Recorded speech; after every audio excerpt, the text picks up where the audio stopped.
देखिए, मैं जम्मू कश्मीर अपनी पार्टी का हिस्सा होने के नाते उन्होंने मुझे कैंडिडेट घोषित किया है कठुआ से। तो अगर मैं कठुआ की बात करूं तो यही सामने आया है कि जो प्रस्ताव पारित किया गया है, जो प्रस्ताव परिसीमन आयोग की तरफ से आया है, तो उसमें ये देखने को मिलता है कि एक बार फिर से जो है इसके ऊपर सोच विचार करने की ज़रूरत है, क्योंकि जिस हिसाब से परिसीमन आयोग ने काम किया है वो ऐसा लगता है कि किसी पार्टी पक्ष का जो है उसमें हाथ है। और मैं यही कहना चाहूँगी कि अभी जो हमारे जो सर्कुलेट हो रहा है, जो इनका प्रपोज़ल है, तो उसके ऊपर यदि हम बात करें, उसके आधार पे हम बात करें, तो मैं यही कहना चाहूँगी कि ये फ़ाइनल नहीं है, लेकिन अगर इसके आधार के ऊपर अगर यही कल को एक फ़ाइनल इनका जो है वो प्रपोज़ल होता है, तो ये इसमें थोड़ा पुनः विचार करने की ज़रूरत है परिसीमन आयोग को। और कठुआ विधानसभा से कैंडिडेट प्रत्याशी घोषित होने के नाते मैं ये कहना चाहूँगी कि एक बार परिसीमन आयोग इसके ऊपर सोच विचार करे। और मेरी पार्टी जम्मू कश्मीर अपनी पार्टी की तरफ से भी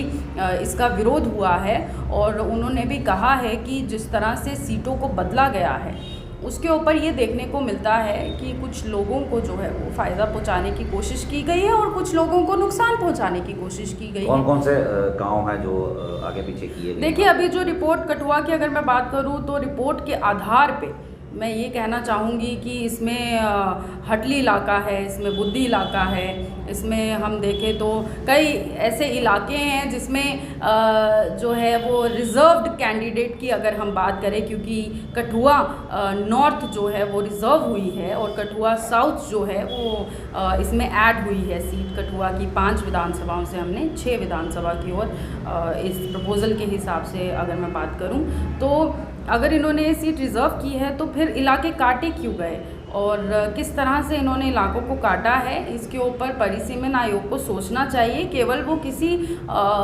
एक पार्टी की बात सुन के मैं ये कहना चाहूँगी इसका डिसीजन जो है फ़ाइनल ना करें, सबकी बात लें। जो भी ऑब्जेक्शन लोगों की तरफ से आ रहा है, बाकी के पार्टी प्रतिनिधियों की तरफ से आ रहा है, उसको भी सुना जाए और तरीके से जो है वो जम्मू कश्मीर के भविष्य का अगर आप उसको देख रहे हैं, जम्मू कश्मीर के भविष्य की बात कर रहे हैं, तो मैं ये कहना चाहूँगी कि आपको इस बार एक बार पुनः जो है वो सोचने की ज़रूरत है। और दूसरी तरफ मैं ये भी कहना चाहूँगी कि आप जो परिसीमन आयोग ने जो ये प्रपोज़ल बनाया है वो 2011 के सेंसस के हिसाब से बनाया है, और 2011 की अगर हम बात करें तो कई वर्षों के बाद कई तरह के जो है वो चेंजेस हुए हैं। कठुआ की अगर मैं बात करूं तो एक बार जो है इनको डेमोग्राफी, टोपोग्राफी और लोगों के आधार पे हर तरीके से जो है इसके ऊपर सोच विचार करने की ज़रूरत है। यही मेरा कहना है as a candidate from Kathua constituency. और इसका नाम भी फाइनल करें so that people should not have any confusion कि ये कॉन्स्टिट्यूएंसी अगर कठुआ में है तो इसमें इलाके कौन से हैं, क्योंकि पहले सुनने में कुछ और आ रहा था और जब भी ये प्रपोज़ल सर्कुलेट होना शुरू हुआ तो इसमें कुछ और देखने को मिला। तो मैं ये कहना चाहूँगी कि we should the delimitation commission should rethink over it, क्योंकि जो भी इसमें मेंबर्स बनाए गए थे, जो भी इसमें थे, वो आई थिंक उसमें भी थोड़ा सा इनको देखने की ज़रूरत है, क्योंकि केवल एक पार्टी के लोगों के आधार पे आप डिसीजन जो है वो लेना थोड़ा सा मुझे लग रहा है कि शुड रीथिंक ओवर। क्या पूरी तरह से फेयर नहीं मानती इस प्रपोजल को? और वहीं दूसरी तरफ क्या लगता है कि जो विपक्षी पार्टी हैं उनको कितना नुकसान पहुँचेगा अगर ये जाता है? देखिए, पार्टियों की मैं बात नहीं करूंगी, मैं बात करूंगी जनता की। आप जनता को नुकसान ना पहुंचाए, आप पार्टी का भविष्य की बात बाद में करें, पहले जनता के भविष्य की बात करें, क्योंकि कल को जो है प्रतिनिधियों को इसका प्रतिनिधित्व करना है, तो आप उसी तरह जो है वो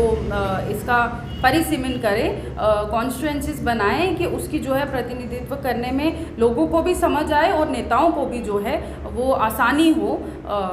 लोगों को प्रेजेंट करने में।